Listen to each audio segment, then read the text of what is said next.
It's time for the 10 best Supermotos in 2025.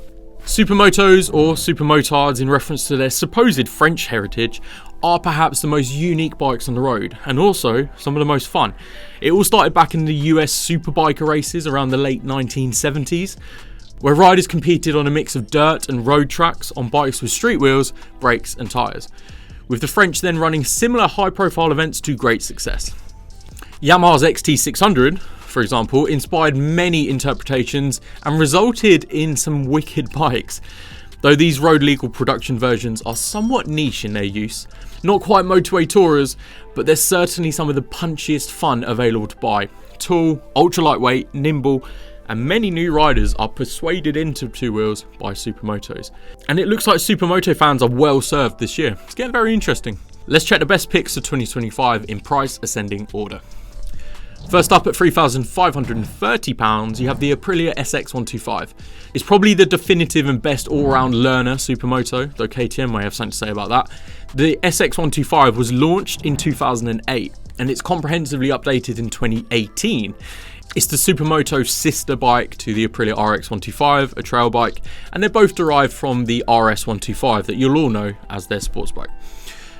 Both use the 15 brake horsepower liquid-cooled 4-stroke single-cylinder motor, but in a bespoke chassis with off-road style bodywork. The RX has larger trail-style wheels and tyres, while the SX has 17-inch wire wheels. Both have an LCD dash, lots of Italian style and quality touches, and, perhaps most impressively of all, both are pretty decent value. Moving on, £3,699 for the Rieju MRT125LC SM. Please get a better name, that's awful. Rieju is a Spanish company which specialises in lightweight, learner-legal 125s, and the MRT125LC SM is its cheaper 125cc supermoto offering. They also do 50cc and top-spec marathon versions. Back in the day, it was powered by a 2-stroke single-cylinder motor, and the firm now uses 4-stroke versions, which haven't got quite the same hooligan appeal, but considering the class's 15 brake horsepower restriction, it makes little practical difference. Adding to the appeal are cast 17-inch wheels, flashy styling, disc brakes, and the overall result is classy, fun, lightweight, and makes an enviable first bike. On the slight downside, build quality isn't quite as robust as some, and the UK dealer network is patchier than, say, Aprilia, or maybe even KTM. Speaking of KTM, it's the KTM 125 SMC-R, £4,899 for this one. New for 2025, and on paper at least, it looks to be one of the most desirable 125 A1 class learner bikes of all. It's from proven off-road and supermoto specialist KTM. It's based on the proven mechanicals of the more street 125 Duke, which has been the class-leading fun-packed learner roadster since 2009. And with one of the best engines in the category, quality parts, smart styling, and largely proven mechanicals, it looks to have everything required to become the new class king. One downside though, at £4,899, it's also the priciest Supermoto 125 currently on offer, and it's nearly £1,500 more than the Aprilia. Now, a quick mention goes out to Lexham Insurance, who power Bike Matters. If you're in the market for a scooter or motorcycle quote, whether it's a new quote or a renewal, head over to lexhaminsurance.co.uk and you can get yourself a quote, or you can try them direct over the phone. But big thanks to Lexham. The KTM 390 SMC-R, £5,699. Also new for 2025 and also untested, the new 390 SMC-R is again from Austrian off-road competition kings KTM, and with its more roadster Duke 125 390 duo, the bigger 390 SMC-R is virtually identical to its A1 class little brother, but this time with a puncher 399cc A2 class compliant 44 brake horsepower from the 4-stroke single cylinder power plant. Again, like the 390 Duke, the result promises to be an absolute hoot, with the cute proportions and lightweight of the 125, but this time with an impressively punchy 44 brake horsepower performance.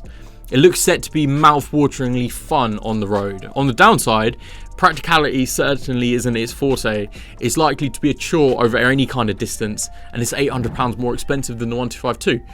But if you want a fun motorcycle, this is almost certain to be one of the best. And to be fair, I don't think any of these are going to be good over distance. So, moving on, we're guessing a price here of maybe £7,000. The Suzuki DR-Z4SM.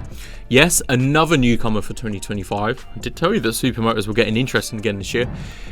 This time, at least there's proven history to draw on for Suzuki. Again, it's so new, we've not ridden it yet, not tested it yet, and no one has. The new DR-Z4SM is, as the name suggests, the Supermoto street-wheeled sibling to Suzuki's equally new DR-Z4 trail bike. I saw this one revealed at EICMA last year, and if you want a quick bit of info on it, check the video we recorded live at the show. Both variants, the Supermoto and the Enduro, are revived, and the updated versions of Suzuki's old DR-Z400, which was on sale between 2001 and around 2009. It was widely respected, not least for its liquid-cooled 4-stroke single-cylinder motor and solid build, and this new, slightly updated version promises much of the same. Instead, the biggest unknown at the moment is the price. We're guessing £7,000. Put your guesses in the comments. Many people also aren't happy that this only has 5 gears. Anyway, next, the £9,995 CCM Street Moto is next, and it's the British brand CCM. Their series of single cylinders is a retro cafe racer inspired machine with the styling of the Scrambler family of old in recent years turned into this street moto, and it's the latest, most Supermoto style variant. These are all based around the same ex-BMW Enduro machine engine, which produces a punchy 62 brake horsepower, which is then mounted in a hand-welded tubular steel frame. Being Supermoto styled, the Street Moto has 17-inch wheels, of course. They have side number race plates with dirt-style high bars, and it's well spec'd and crafted, particularly the hand-welded parts. Performance is punchy and the style is attractive, but it's not arguably a true Supermoto, and the Enduro engine requires a service every 3,500 miles. But if you want to stand out in the hipster crowd, this is the one. It is super pricey, but it is unique. Now we have the £10,399 KTM 690 SMC-R. Arguably the purest, most potent Supermoto on our list, at least until this year's arrival of, spoiler alert, Ducati's all new Hypermotard 698 Mono. The 690 SMC-R has long been recognised as one of the top examples of this breed of bike, especially if what you want is not a pose, but blistering performance and thrills. Built by Austrian off-road experts at KTM, around for over a decade and most recently updated a couple of years ago, is currently available as a 2024 model and based around a punchy 692cc single. There is KTM's usual quality, fully adjustable WP suspension, 4-piston Brembo front brakes, a slipper clutch, and it's a very tasty prospect indeed. And what with KTM also owning Husqvarna and GasGas, it's also available in slightly modified forms for the respective brands. You've got the £9,599 GasGas SM700 or the £10,399 Husqvarna 701 Supermoto. So we won't include those on the list too, but the triplets, those three, are mega choices. Now I did just mention it, it's the Ducati Hypermotard 698 Mono. It's £11,295. This was all new in 2024, and Ducati's new Hypermotard is truly a wonder of modern motorcycling, not least for the apparent madness of actually building it. At its heart is a brand new and currently bespoke single-cylinder engine, which is effectively half of Ducati's old 1200 Panigale V-twin. The result is an ultra short stroke single, which is not only the largest Ducati's built, but also currently the most powerful single in production. That motor is held in a lightweight and compact chassis, which features top quality suspension and brakes, has the latest electronics including rider modes, traction control, and the overall result is one of the most entertaining and exciting B-road bikes that you can buy. This thing always wants to live on one wheel. Like most Supermotos, it's not very practical, and its tall seat means it can be a bit awkward, but it's not as intimidating as all of that may sound. It can be ridden softly and smoothly, and it's also just a beautiful piece of motorcycling metal. If you want a short haul, selfish motorcycling toy, there are none better. I thoroughly enjoyed riding this one. Check out my review for more on it. £12,500 for a Zero FXE. Electric bikes may still struggle to have made it into the mainstream, but as a fun supermoto, they actually make a decent amount of sense. Or at least this offering from leading manufacturer Zero does. The FXE was launched in 2021 as a replacement for the previous FXS model, and it's complete with new styling and revised lightweight supermoto style chassis. At a claimed 135 kilograms, it's one of the lightest electric bikes on the market, and although its top speed is limited to 85 miles per hour to maximize the battery life and your range, in this supermoto, guys, that seems to matter little. And besides, with a whopping 78 pound-foot of torque, on screen is Newton meters, it's impressively lively. Battery range isn't great, as with many electric bikes, but again, in a supermoto, it doesn't seem to matter as much.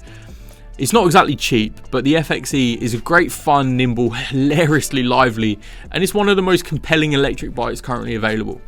Of course, if you want another option, the electric Stark Varg looks very, very impressive indeed. Will electric finally take traction in 2025 and beyond?